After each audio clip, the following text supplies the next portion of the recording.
A rare invitation to Friday prayers. In Tehran's most conservative shrine. A high-ranking commander from Iran's Revolutionary Guard is addressing the faithful. A Western crew filming this here is almost unheard of. Commander Nasser Shabani is just back from Syria's civil war, where he says Iranians are fighting Daesh or Islamic State before it can attack them at home.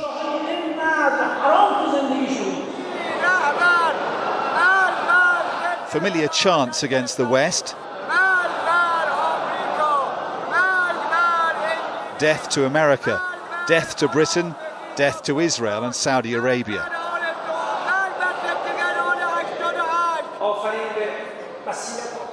Before a Kalashnikov-clutching cleric leads prayers.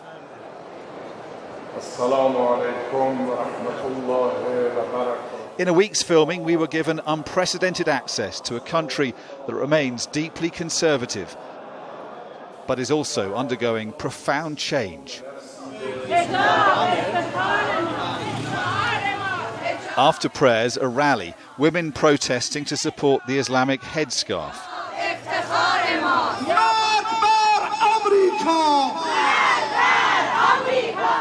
Young people chanting again against the West, but this time with impeccable politeness, apologising for it too. So you shout, down with America, down with England. Yeah. Don't you like America? Don't you like England? No, not that much. We love Iran, of course. Sorry, where are you from? We're from England. Yeah, sorry. Actually, people are here, to show their probably loathe against Israel and the U.S. And also England, they're shouting down with England, is that right? Yeah, they are. But do you like America? Yeah, why not? I like people. It doesn't matter where they are from. Mixed feelings then about the outside world in a country that is beginning to open up. On the outskirts of Tehran, the tomb of Ayatollah Khomeini, who led Iran's Islamic Revolution and began its isolation from the West. Almost 4 decades on, he remains revered by tens of millions. The revolutionary religious brand of government he began still holds sway. It's the Iran we've known for almost 40 years. This isn't. If you think Iran's all ayatollahs and headscarves, think again. In a brand new shopping mall, Iranians can indulge a love of consumer goods, with many of the brands we're familiar with available here, in an alternative 21st century reality. Here they're happy to talk about their love of the West. You like Britain and America. Yes. And Iranians used to say Britain was little Satan and America was big Satan. Has that changed now? It's a political slogan, but my people love Western culture. My friends love America, love Britain. دوست دارید آمریکا انگلیس رو میپرسه که he loves London.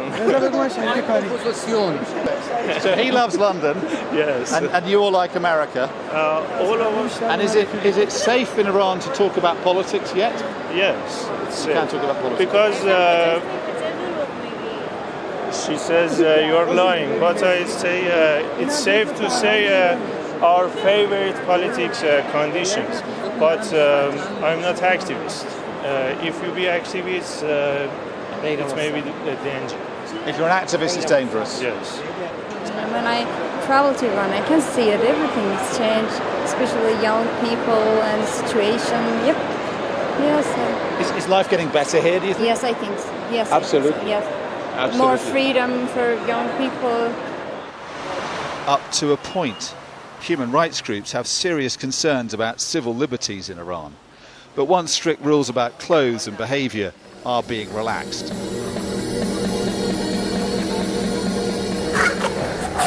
In the park, another surprise. It's hard to imagine anything more Western than a skate park. Iran's government is building lots of them. Apart from the headscarves, you could be anywhere in America. We talked to Irfan Rostami, soldier turned skateboarder. He doesn't like everything he hears about the West. For me, if I was leaving United States, I was kind of afraid more than Iran.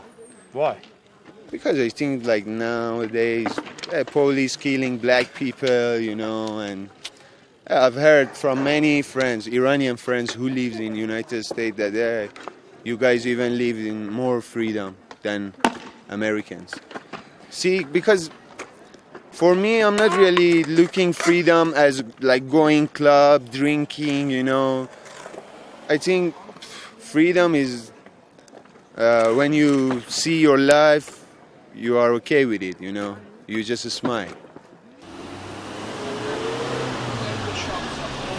We left Tehran, past salt lakes, heading south for the city of Qom, the spiritual heart of Iran. Millions come here to worship from across the Muslim world at an important Shia tomb, under minarets and a burning desert sun. Here 100,000 religious students study Islamic doctrine. We met one of the city's most senior clerics. Ayatollah Hamid Maliki told me there were good things about the West, like its work ethic and technology, but that's not what it sends abroad. It seems like the US is doing this on purpose, not to pass on the good parts of the culture and technology, but just the decadent part of its culture, to keep the youth of the third world under control, to keep its superpower status. Iran is a country of bewildering contrasts, where the old collides with the new, where a religion that goes back centuries is worshipped alongside modern material devotions. There's no doubt many Iranians want progress and their country to open up more. They voted for a government that's done a deal with the West. America, Europe and others said they would lift sanctions on Iran, and Iran said it would scrap much of its nuclear program. But a year on, and many Iranians say they are disappointed and feeling let down by the West. Hamid Ahmadinejad was one of the Iranian officials who negotiated the deal. A year later, he's now helping defend it as public disenchantment grows.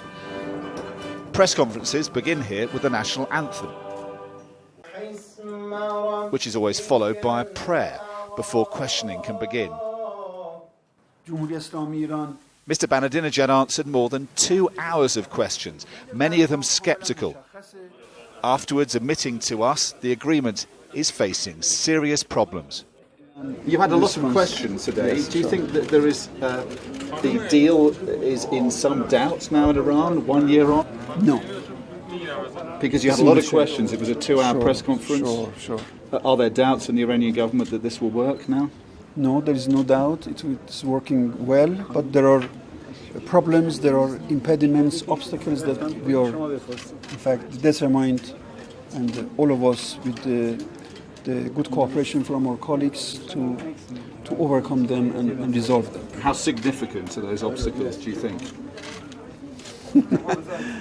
Are they serious obstacles? They are serious because it's not only the question of the subject matters, but it's the question of the commitments of the other side to be complying with their obligations. Dive into the Grand Bazaar of Tehran and you'll be told the hopes of a year ago are melting away. Lifted sanctions aren't being felt much here, they say. Carpet seller Medea Benjamin says the grand bargain Iran struck with the West is not being honoured by the other side. So the deal with America, has that helped your business? A little bit, not so much, but it was just a small hope, for future. But until now, no happens. Not much difference? No, not much difference. Opinion polls say the nuclear deal is increasingly unpopular with Iranians. Analysts close to hardliners in government say Western leaders need to understand what's at stake. I think what they should realize is that if this agreement fails, Iran will go back to its previous nuclear policy of expanding the nuclear policy. And some people in Washington are not going to like that. The question of military confrontation will be on the table again, and that's not really good for anyone. That's not good for Iran. That's not good for this part of the world. We already have too many wars going on. And then this is not good for the other side either. Outside the bazaar, furious trading in gold futures on the black market, a kind of underground Iranian Wall Street, and a sense of the country's untapped economic potential. Okay, welcome now. You're at the Business delegations hoping to make the most of it are brought here, a tower soaring above Tehran. A steady stream are coming to enjoy the view and do business here, but not the number Iran had hoped. Tehran Bazaar, Golestan Palace, something like this. The US, Britain and Europe remain critical of Iran, its support of groups they regard as terrorists, its ballistic missile tests and poor human rights record. But both sides had agreed to work towards ending years of animosity. Many here clearly still want closer ties. There's an obvious yearning for more contact with the outside world. But the window of opportunity may soon be closing. Dominic Waghorn, Sky News, Tehran.